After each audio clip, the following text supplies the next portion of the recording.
नमस्कार पढ़ंतुओं, मैं हूं जीके साहू और आप सभी का एक बार फिर से स्वागत है यूट्यूब चैनल में द पढ़ंतु क्लासेस। वानिकी की क्लासेस हम ले रहे हैं इस वक्त, खास तौर पे CGACF एग्ज़ाम की तैयारी के लिए, जो CG लेवल के स्टेट लेवल पे होने वाली है। ठीक है, अब ये जो वानिकी है इसमें हम लोग फॉरेस्ट सॉइल यानी कि वन मृदा के बारे में पढ़ रहे थे, जिसके 2 पार्ट हम लोग ऑलरेडी देख चुके हैं। आज इसका आखिरी और तीसरा जो पार्ट है वो हम लोग आज पढ़ने जा रहे हैं।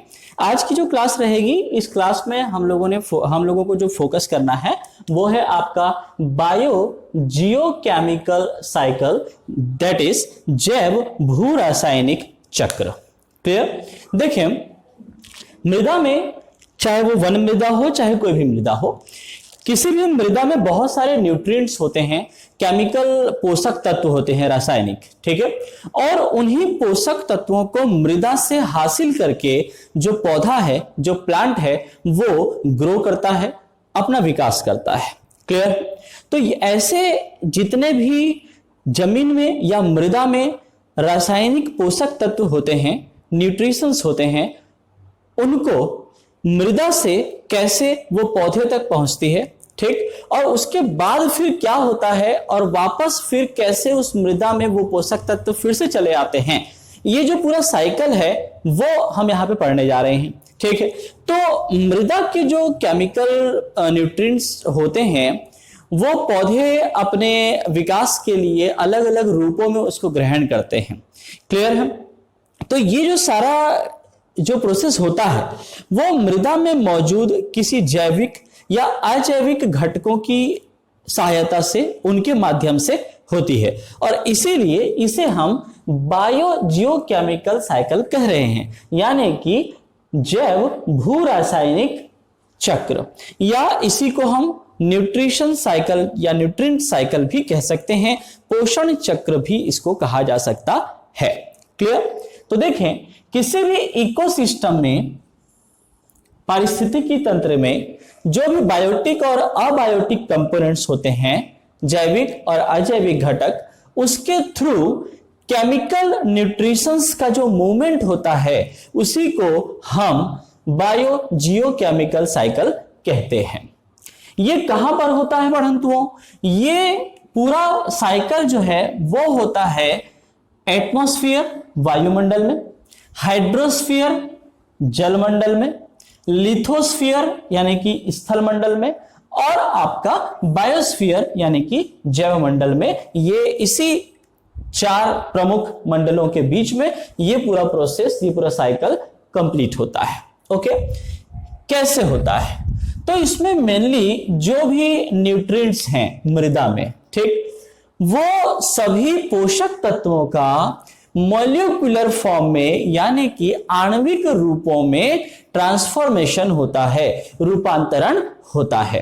क्लियर है? और रूपांतरण के पश्चात वो पौधों को चला जाता है अलग अलग माध्यम से। ओके, तो मेनली यहां पर जो रिजल्ट हमको मिल रहा है इस पूरे साइकिल में वो ये होता है कि न्यूट्रिएंट्स जो होते हैं, कंपोनेंट्स जो होते हैं या न्यूट्रिशन एलिमेंट्स जो होते हैं, उनका एक तो पुनर्नवीनीकरण होता है या पुनर्चक्रण भी हम कह सकते हैं, recycling of the nutrients available in the soil.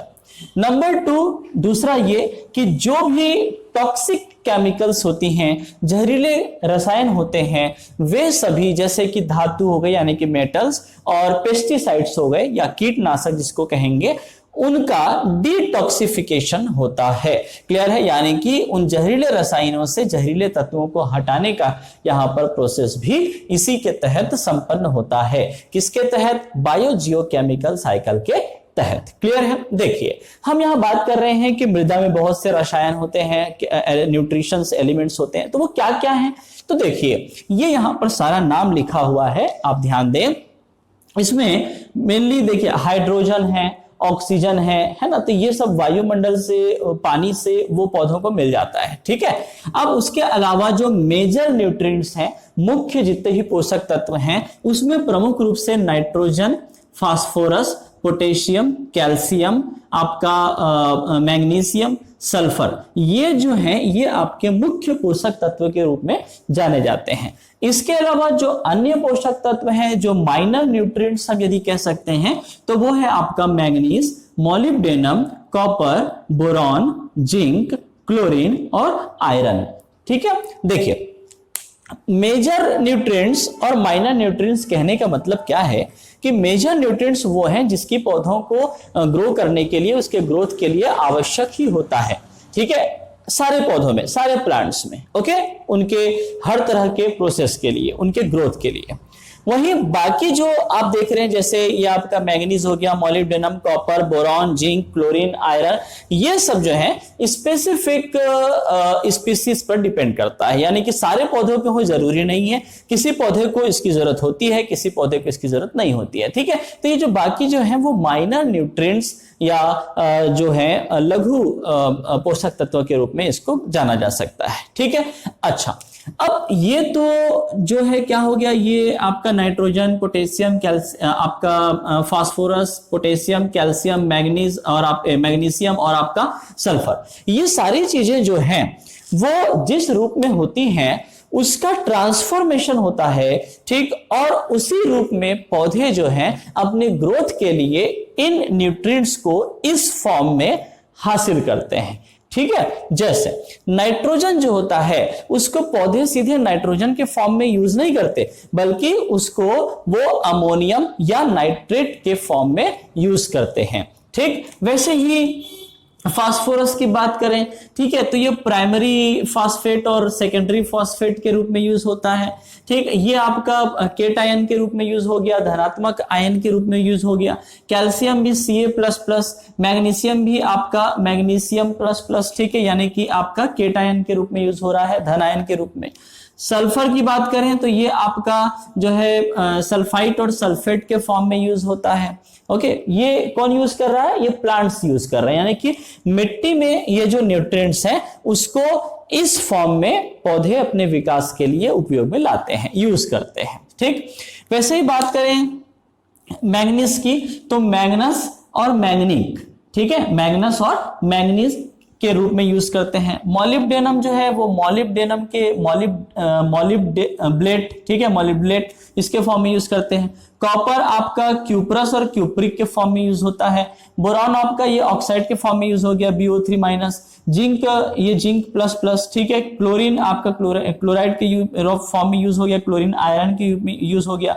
Iron जो है यानी कि ये आपका फेरस और फेरिक के फॉर्म में यूज हो गया। ठीक है, तो इसको भी ऑब्जेक्टिव के हिसाब से पूछा जा सकता है। याद रखें कि नाइट्रोजन जो है उसको प्लांट्स किस फॉर्म में यूज करते हैं, तो या तो अमोनिया ऑप्शन राइट रहेगा या फिर आप उसमें क्या लेंगे, नाइट्रेट। ठीक है, ये ऑप्शन के हिसाब से आप अपना आंसर करेंगे। तो वैसे ही बाकी तत्वों को भी अपने को याद रखना है। ठीक है, अच्छा, अब देखिए ये जो रासायनिक जो भी पोषक तत्व हैं, ठीक है, इसको पौधे हासिल कर ले रहे हैं। ठीक है, तो ये तो मृदा से पौधों को उनके विकास के रूप में चला गया, तो फिर ये वापस मृदा में कैसे आ गए?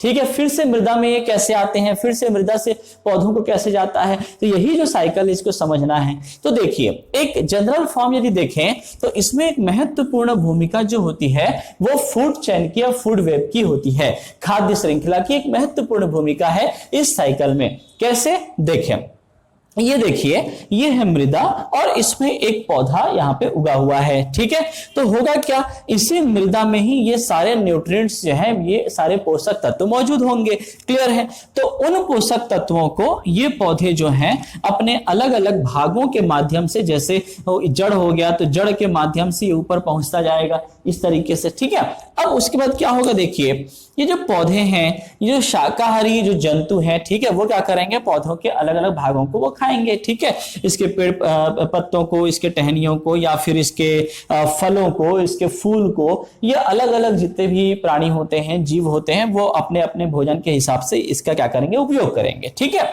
तो जो हर्बीवोरस होते हैं, शाकाहारी जो जंतु होते हैं, वो क्या करेंगे, सपोज जैसे कि पौधे की पत्ती को उसने खा लिया, ठीक है।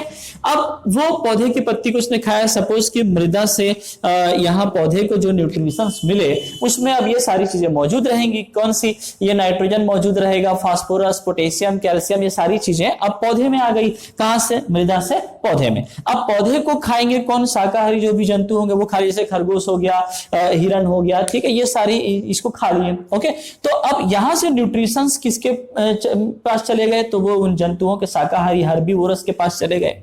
अब इन शाकाहारी जंतुओं को खाने के लिए कौन आएगा, मांसाहारी जंतु, ठीक है। तो सपोज कि इसको खा लिया किसने, सपोज खरगोश है, हिरण है, उसको मान लीजिए शेर ने खा लिया, ठीक है। अब इसके बाद क्या होगा कि और भी होते हैं, जैसे आपके सर्वाहारी होते हैं, ठीक है, ओमनीवोरस, जो कि दोनों को खाते हैं, ठीक है। तो ये इसको भी एक हम लोग इसको कंसीडर कर लिए। ओके, अब होगा क्या, एट लास्ट मान लीजिए कि अब वो जो मांसाहारी जंतु है, सर्वाहारी जंतु है, वो मर गया, ठीक है, वो उसकी मृत्यु हो गई। अब वो मर गया तो क्या होगा, वो जमीन पे पड़ा रहेगा, ठीक है। जमीन में धीरे धीरे अब क्या होगा कि अन्य जो जीवाणु होते हैं, कीटाणु होते हैं, जैसे बैक्टीरिया हो गया, फंगस हो गए, ठीक है, ये सब क्या करेंगे, उस मृत जंतु के, उस मृत सर्वाहारी या मांसाहारी के शरीर को क्या करेंगे, डीकंपोज करना चालू कर देंगे, ठीक है। डीकंपोज करने का मतलब क्या है कि जो भी उसकी बॉडी में जो भी न्यूट्रिएंट्स हैं उसको क्या करेगा, वो अलग करना, सेपरेट करना चालू कर देगा। इसको अपन डीकंपोजिशन बोलते हैं, ठीक है। तो जैसे बैक्टीरिया हो गया, फंगस, वो उसको डीकंपोज करके वापस क्या करेगा, उसमें से नाइट्रोजन, कैल्शियम जो भी है उसको क्या करेगा, वापस मृदा में, मिट्टी में मिला देगा। क्लियर है। और इस तरीके से फिर से ये मिट्टी से वही नाइट्रोजन हो गया, फास्फोरस हो गया, जितने भी केमिकल आपके न्यूट्रिशंस हैं, पोषक तत्व हैं, वो मृदा से फिर से क्या हो जाएगा, पौधे में चला जाएगा। और इस तरीके से ये साइकिल जो है वो चलता रहेगा। क्लियर है। तो मेनली इस बायोजियोकेमिकल साइकिल में हमको जो देखना है वो हमको देखना है नाइट्रोजन साइकिल, कार्बन साइकिल और फास्फोरस साइकिल, ठीक है। लेकिन हर एक साइकिल का, चाहे कोई भी साइकिल हो, उसका जो एक बोलना चाहिए बेस जो है वो इसी फूड चेन या फूड वेब पर डिपेंड करता है कि किस तरीके से वो साइकिल कंप्लीट होती है। क्लियर है। ठीक।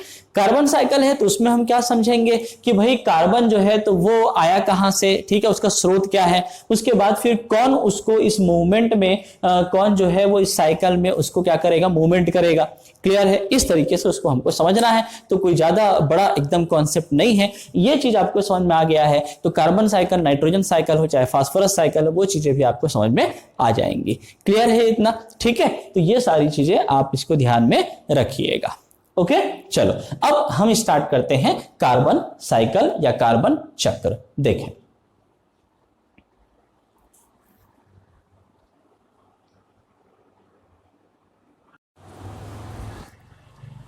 कार्बन चक्र की बात करते हैं तो देखिए कार्बन का जो प्राइमरी सोर्स है जहां से ये कार्बन हमको मिलता है वो वायुमंडलीय गैसों से मिलता है, जिसमें कार्बन जो है वो कार्बन डाइऑक्साइड के रूप में मौजूद होती है। यह प्राथमिक स्रोत हो गया या प्राइमरी सोर्स। ये वायुमंडलीय कार्बन डाइऑक्साइड प्रकाश संश्लेषण के माध्यम से प्रकाश की उपस्थिति में जो प्रोसेस होता है ना, जो पौधों को भोजन प्रदान करता है, ठीक, तो उस प्रकाश संश्लेषण की प्रक्रिया में ये CO2 जो है वो प्लांट बायोमास में पहुंच जाता है। क्लियर है। ओके, पौधों तक पहुंच गया। अब यहां से आगे बढ़ते हैं तो दो चीजें, एक तो ये कि जब ये प्लांट बायोमास, ठीक है, ये समझ लीजिए मृत अवस्था में पहुंच गया या कहिए कि वो सड़ गई, गल गई, ठीक है, तो फिर वो मिट्टी में मिल जाती है। ठीक। तो जब मिट्टी में मिल जाएगी तो इसके जो भी ऑर्गेनिक मैटर्स हैं वो मिट्टी में पहुंच जाएंगे सीधे तौर पे। दूसरी चीज एक और यहां पे रोल प्ले करता है क्या, एनिमल बायोमास। ये प्लांट को सपोज किसी एनिमल ने खा लिया, ठीक है, प्लांट को मतलब कि प्लांट के अलग अलग पार्ट्स को, पत्तियों को या फलों को, इस तरीके से। तो अब उस प्लांट को जिस एनिमल ने खाया तो उससे क्या हुआ कि प्लांट से अब वो ऑर्गेनिक मैटर या जो भी आपके न्यूट्रिशंस हैं, पोषक तत्व हैं, वो अब एनिमल की बॉडी में पहुंच गया। क्लियर। अब एनिमल की बॉडी में पहुंचा, अब यहां से भी दो चीजें। पहली चीज ये कि या तो वो सड़ेगा गलेगा या उसकी मृत्यु होगी तो वो फिर क्या हो जाएगा, मिट्टी में मिल जाएगा और फिर मिट्टी में इसके बॉडी के जो कार्बनिक पदार्थ हैं वो किसी डीकंपोजर या अपघटकों के माध्यम से डीकंपोज होना चालू हो जाएगा और इस तरीके से वो जो कार्बनिक पदार्थ हैं वो एनिमल से सीधा मिट्टी में आ जाएंगे। नेक्स्ट, ये बहुत समय तक यदि पड़ा हुआ है, डीकंपोज स्थिति में नहीं हो रहा है, तो बहुत समय तक यदि वो मिट्टी के अंदर दबा हुआ है तो वो क्या हो जाता है, वो जीवाश्म में बदल जाता है, ठीक है, फॉसिल में बदल जाता है ना। तो अब क्या होगा कि वो एक टाइम पर आने के बाद एज अ फॉसिल फ्यूल वो इस्तेमाल होगा, ठीक है। अब जब जीवाश्म ईंधन जो है इसका दहन होता है, इसका कंबशन होता है, तो उसके दहन से भी कार्बन डाइऑक्साइड क्या होती है, वातावरण में चली जाती है। क्लियर है। तो जीवाश्म ईंधन के कंबशन के बाद वो वापस कहां पहुंच जाएगी, CO2 जो है वो वायुमंडल में पहुंच जाएगी। क्लियर है। या दूसरा, जो मिट्टी में यहाँ प्लांट बायोमास और एनिमल बायोमास से जो ऑर्गेनिक मैटर मिट्टी में आए थे वो मिट्टी से फिर क्या हो जाएगा, इस तरीके से आगे बढ़ेंगे तो वो आपका वायुमंडल, वायुमंडल से प्लांट बायोमास, इस तरीके से ये साइकिल आपका क्या होगा, चलता रहेगा। आई बात समझ में, ठीक है। तो ये हो गया क्या आपका कार्बन चक्र। देखिए कार्बन जो होता है, ठीक, एक तो वायुमंडल में CO2 जो है वो है मेन, तो आपका 78% नाइट्रोजन है, ठीक है, 21% आपका ऑक्सीजन है, बाकी जो बच गए उसमें आपका कार्बन भी रहता है, अन्य जितनी भी गैसेस हैं, ठीक है। अब ये जो कार्बन है वो मेनली क्या हो रहा है कि एटमॉस्फेरिक जो आपका एटमॉस्फेयर है उसमें CO2 के रूप में है। ये CO2 जो है, एक तो ये कि जीवाश्म ईंधन के जलने से CO2 की सांद्रता बढ़ेगी, कंसंट्रेशन जो है वो बढ़ जाता है वायुमंडल में। क्लियर है। अब इससे ये होता है कि CO2 जो है वो एक तो ये कि जो आपका रेडिएटिव जो हीट होता है, जो गर्मी होती है वातावरण में, उसको एब्जॉर्ब करने में ये जो है कार्बन डाइऑक्साइड जो है वो एक महत्वपूर्ण रोल प्ले करता है, एब्जॉर्ब करने में, ठीक है, अवशोषित करने में, गर्मी को अवशोषित करने में, ठीक। दूसरी बात, ये आपका कार्बन डाइऑक्साइड जो है वो वैश्विक तापमान को भी नियंत्रित करता है।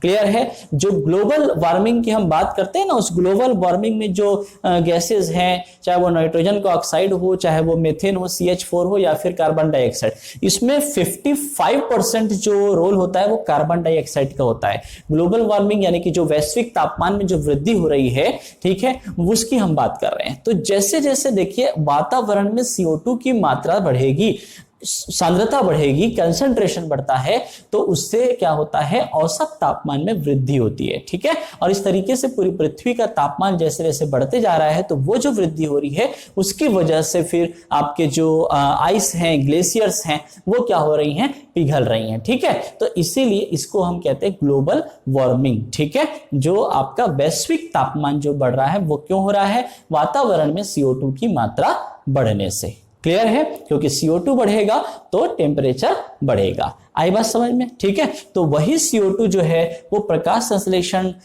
या श्वसन के माध्यम से ये प्लांट बायोमास जो है वो क्या करते हैं, एब्जॉर्ब कर लेते हैं। क्लियर है। तो इस तरीके से ये साइकिल जो है वो बहुत जरूरी है ये पूरा होना। अगर ये साइकिल नहीं हुए, सपोज अगर मैं इसको हटा देता हूं, प्लांट बायोमास से हट गया, तो क्या होगा, ये लगातार जैसे कि ये आपका एनिमल बायोमास से ये आपका फॉसिल फ्यूल में कन्वर्ट होगा, फॉसिल फ्यूल से फिर उसके कंबशन से CO2 बढ़ते जाएगी, वातावरण में उसकी वृद्धि होती जाएगी कार्बन डाइऑक्साइड की मात्रा की, और इस तरीके से फिर वातावरण से फिर वो कहां जाएगा, नहीं, वो तो फिर ग्लोबल वार्मिंग को बढ़ाते ही चला जाएगा और वैश्विक तापमान में वृद्धि होती ही रहेगी और ये समस्या हमेशा बनी रहेगी, ठीक है। लेकिन इस प्लांट बायोमास के यहां रहने से इस साइकिल को ये पूरा जो है कंप्लीट कर रहा है और वो वैश्विक तापमान को भी रेगुलेट करने में हमारी मदद कर रहा है। ये कार्बन चक्र की एक तरह से इंपॉर्टेंस कह लीजिए या इसका सिग्निफिकेंस या महत्व हम कह सकते हैं।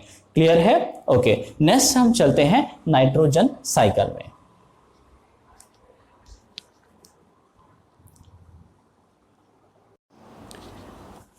यह है नाइट्रोजन साइकिल। नाइट्रोजन साइकिल की यदि बात की जाए तो नाइट्रोजन जो है वो वायुमंडल में सबसे ज्यादा मौजूद होती है, या कहें कि वायुमंडल जो है वो सबसे लार्जेस्ट सोर्स है नाइट्रोजन का, जिसमें वो 78% जो है मौजूद होती है। क्लियर। तो इसके अलावा नाइट्रोजन जो है वो जब बिजली चमकती है, लाइटनिंग जब होती है, तो भी उस लाइटनिंग के थ्रू वो नाइट्रोजन पृथ्वी तक पहुंचती है, जमीन तक या मिट्टी तक पहुंचती है। क्लियर है? इस नाइट्रोजन साइकिल में सबसे पहला जो प्रोसेस है वो है नाइट्रोजन फिक्सेशन का, यानी कि नाइट्रोजन स्थिरीकरण। देखें ये नाइट्रोजन स्थिरीकरण कैसे हो रहा है। तो मिट्टी में जो नाइट्रोजन मौजूद होती है नाइट्रेट के फॉर्म में, यानी कि NO3- इसके फॉर्म में मौजूद होती है। ये नाइट्रेट से नाइट्रोजन को स्थिरीकृत करना, फिक्सेशन करना, ये काम करती है बैक्टीरिया, जो कि पौधों की जड़ों में मौजूद होता है। ठीक है, अब ये जो फिक्सेशन का काम है वो 3 तरीके से हो सकता है। मिट्टी में या जमीन में नाइट्रोजन जो है वो कैसे पहुंचता है, तो उसकी बात करें तो ये बायोलॉजिकल फिक्सेशन हो सकता है, जैविक रूप से स्थिरीकरण हो सकता है। कैसे? तो ये बैक्टीरिया के थ्रू जो पौधों की जड़ों में होता है, बीजीए, एजेटोबैक्टर और राइजोबियम, जिसमें राइजोबियम को कई बार एग्जाम में पूछा गया है। याद रखिएगा कि नाइट्रोजन के स्थिरीकरण के लिए कौन सी बैक्टीरिया जो है वो रिस्पॉन्सिबल होती है, तो उसमें राइजोबियम। याद रखिएगा जो पौधों की जड़ों में ग्रंथियां बनाकर या गांठ बनाकर के मौजूद रहती हैं। ठीक है, औद्योगिक रूप से भी अमोनिया का प्रोडक्शन होता है। ठीक, भौतिक रूप से बात करें तो जो बिजली चमकती है, लाइटनिंग होती है, उसकी वजह से भी नाइट्रोजन जो है वो यहां तक पहुंचती है, तो इसका फिक्सेशन यहां पर होता है। ठीक, अब दूसरा जो स्टेप होता है इसमें वो होता है एसिमिलेशन का, यानी कि किस तरीके से पौधे और जंतु जो हैं वो इस नाइट्रोजन को ग्रहण करते हैं, मृदा से कैसे उन तक पहुंचती है। क्लियर? तो ये दरअसल हम कह सकते हैं कि एसिमिलेशन जो है एक तरह से इनऑर्गेनिक नाइट्रोजन का ऑर्गेनिक नाइट्रोजन में कन्वर्शन है, या कहें कि उसको जैविक बायोमास के तौर पे उसको हम क्या करते हैं, यहां पर ग्रहण करते हैं। तो जब ये पौधे बायोमास यानी कि इसको अपने खाद्य के रूप में, नाइट्रोजन मृदा से अपने भोजन के रूप में या प्रोटीन के रूप में एक्यूमुलेट करते हैं, अपने में संग्रहित करते हैं। ठीक, तो उसके बाद फिर क्या होता है, यदि इन पौधों को जंतु खा लेते हैं तो फिर यहां से वो कहां पहुंच गया, जंतु तक पहुंच गया। ठीक, इसके बाद क्या, जब ये जंतु, जब ये एनिमल जो है या एनिमल बायोमास जो है वो मृत अवस्था में पहुंच जाते हैं, तो ये मृत पौधे या मृत जंतु और मृत पौधे जो हैं वो क्या हो जाते हैं, मिट्टी में मिल जाएंगे। जमीन में फिर क्या होगा, इस मृत पौधे और जंतुओं के सड़ने गलने का या डीकंपोजिशन का प्रोसेस चालू होगा। ये डीकंपोजिशन होगा बहुत से डीकंपोजर्स जो है, अपघटक जो है उसकी मौजूदगी में, और ये फिर इस तरीके से मिट्टी में मिलते जाएंगे। अब होगा ये कि जब ये मिट्टी में मिल रहे हैं, ठीक, तो तीसरा इसमें पोजीशन जब आएगा, जो प्रोसेस होगा वो होगा अमोनिफिकेशन का, यानी कि अमोनीकृत करना। ओके, मतलब ये कि मिट्टी में ये जो नाइट्रोजन पहुंचा उसको अमोनिया के रूप में बदलना। ठीक है, वो आपका अमोनिफिकेशन कहलाता है। ठीक, जिसको ऑर्गेनिक नाइट्रोजन आपका जो ऑर्गेनिक नाइट्रोजन है वो इनऑर्गेनिक नाइट्रोजन में कन्वर्ट होगा। ठीक है, क्लियर है इतना? तो ये सब किसकी मौजूदगी में होगा, ये सब होगा अपघटक की मौजूदगी में, यानी कि डीकंपोजर्स की मौजूदगी में। क्लियर है? जो कोई भी बैक्टीरिया हो सकता है, ठीक है, जो मिट्टी में मौजूद होते हैं। क्लियर? माइक्रोब्स वगैरह। अब चौथा जो प्रोसेस होता है वो नाइट्रिफिकेशन। ये जो अमोनिया है, अब नाइट्रीकृत बैक्टीरिया के द्वारा इस अमोनिया का नाइट्रेट में बदलना। ठीक, इसको बोलते हैं हम लोग क्या, नाइट्रिफिकेशन या नाइट्रीकृत करना।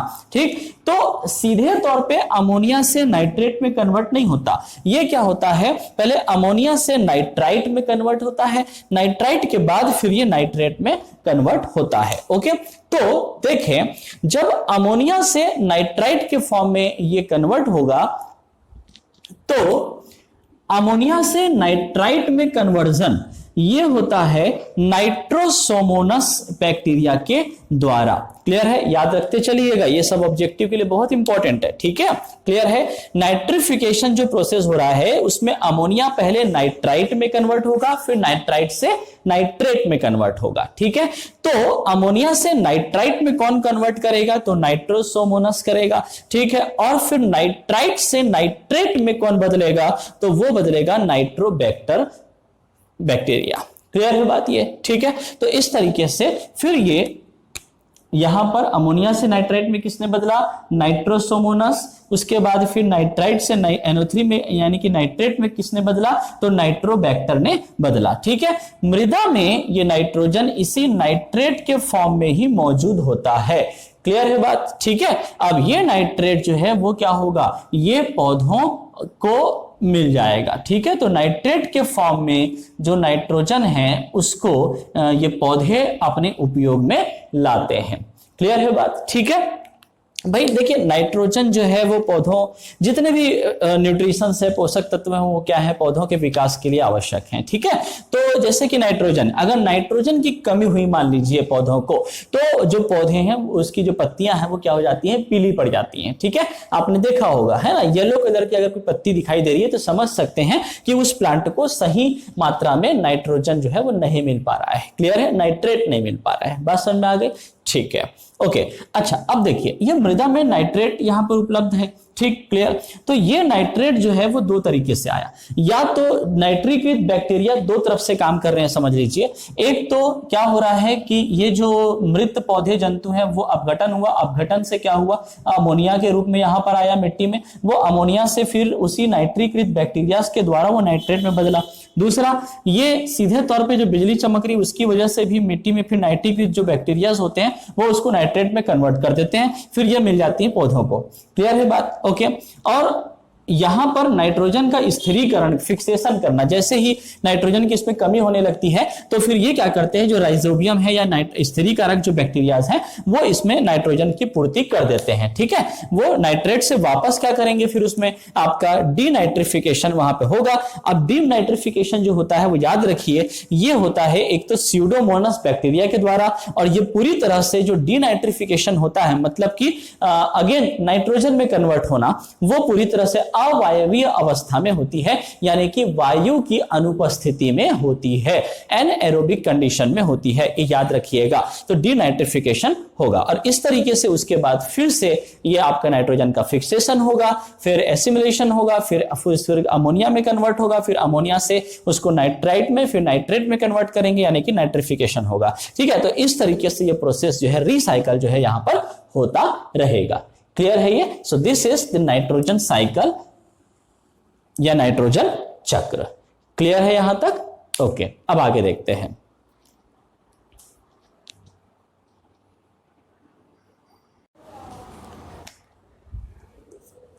फास्फोरस साइकिल देखें।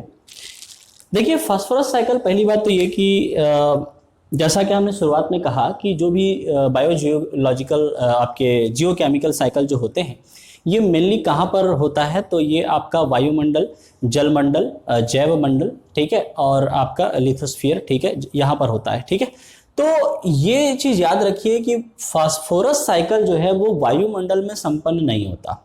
ठीक है, कहां पर नहीं होता, वायुमंडल में संपन्न नहीं होता है। ये केवल आपका कहां रहता है, ये आपका केवल जो है जलमंडल, जैव मंडल, ठीक है, और लिथोस्फीयर, इसमें आप स्थल मंडल में यहां पर संपन्न होता है, 3 जगह। क्यों ऐसा? क्योंकि फास्फोरस जो है वो फास्फोरस और उसके कंपाउंड ये सॉलिड फॉर्म में ही अवेलेबल होते हैं। ठीक है, सॉलिड फॉर्म में, और इसलिए वायुमंडल में ये नहीं होता है। क्लियर है? जो भी होगा, फिर से कह रहा हूं, क्या याद रखें, क्योंकि ऑब्जेक्टिव में ये पूछा गया है, पूछा जाता है, याद रखें, ये आपका स्थल मंडल, जल मंडल और आपका जैव मंडल यहां पर ही संपन्न होगा। क्लियर है? वायुमंडल में नहीं। ओके, दूसरी चीज ये कि सॉलिड फॉर्म में ही इसके यौगिक होते हैं। ठीक है, प्लांट्स इस फास्फोरस का जो यूज करते हैं वो इसके आयन फॉर्म को यूज करते हैं, जो कि PO4 3- और HPO4 2- के फॉर्म में होता है। इसके आयनिक फॉर्म को यूज करते हैं, ठीक है, यानी कि फॉस्फेट फॉर्म में। ठीक, अब दूसरी बात ये कि ये जो प्लांट्स में ये अवेलेबल होता है, ठीक है, इस फॉर्म में ये ग्रहण करेंगे प्लांट्स जो हैं, पौधे जो हैं। वहीं ये जो फास्फोरस है वो DNA मॉलिक्यूल में, RNA मॉलिक्यूल में, ATP में, ADP में और फास्फोलिपिड्स में यहां पर क्या होते हैं, एक्यूमुलेट रहते हैं, वहां पर मौजूद होता है। ठीक, फास्फोरस का यूज दरअसल हड्डियों और दांत के निर्माण के लिए होता है। ठीक है, this is works as the building blocks for bones and teeth. Okay, चलिए अब देखिएगा साइकिल को समझते हैं। जैसा कि हमने कहा कि फास्फोरस सॉलिड फॉर्म में होता है, उसके यौगिक जो है आपके किस फॉर्म में होते हैं, सॉलिड फॉर्म में। तो मेनली ये आपका रॉक्स और मिनरल्स यानी कि चट्टानों और खनिजों में होता है। ठीक, तो जब चट्टानों और खनिजों का अपक्षय होता है यानी कि वेदरिंग होती है, तब ये चट्टानों और खनिजों से ये फास्फोरस जो है वो सीधे फॉस्फेट के फॉर्म में यानी कि इनऑर्गेनिक फॉर्म में मौजूद होता है। ठीक, तो ये जो अवेलेबल होता है ये सीधे प्लांट्स के लिए अवेलेबल हो जाता है और कुछ इसको कन्वर्ट करने की जरूरत नहीं होती। क्लियर है? ठीक, तो वो यहां से सीधे प्लांट्स के लिए अवेलेबल हो गया।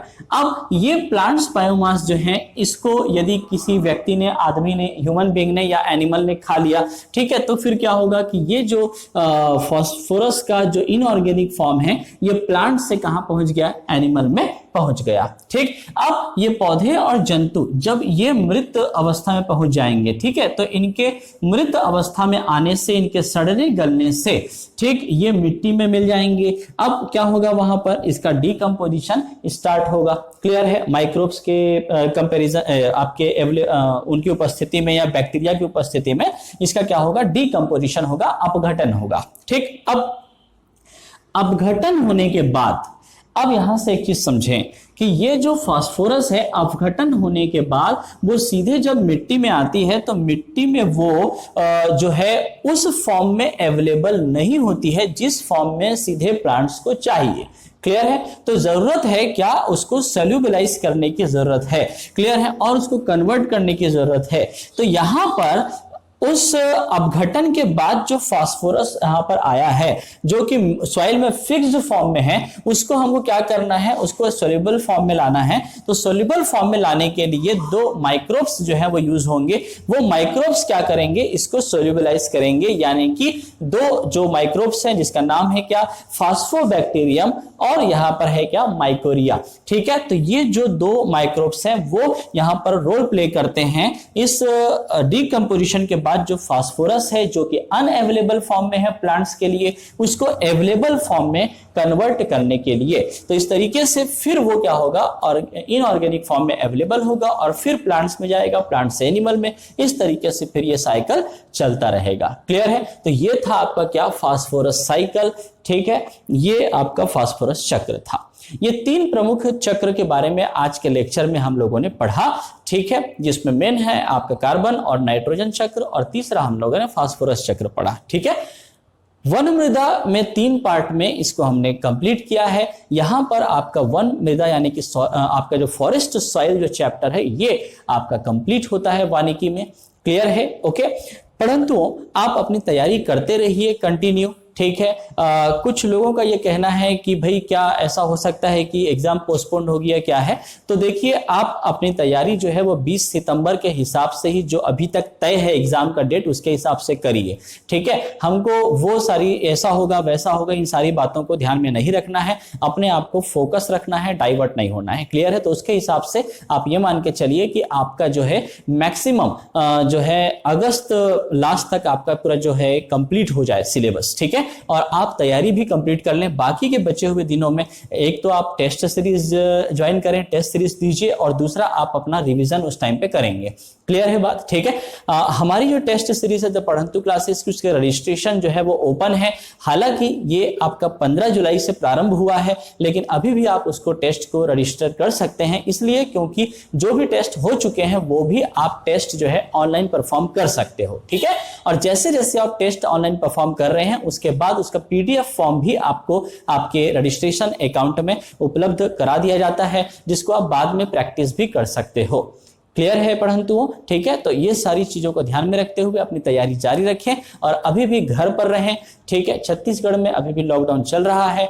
लॉकडाउन समाप्त होने के बाद भी ऑफिशियली भले वो समाप्त हो जाए, लेकिन आपको सरकारी जो नियम है, रूल्स है, उसको फॉलो करते रहना है, क्योंकि आपकी सेफ्टी आपके अपने हाथों में है। आप घर पर रहें, stay safe and stay study. Okay, thank you so much. फिर मिलते हैं नेक्स्ट क्लास में। Thank you.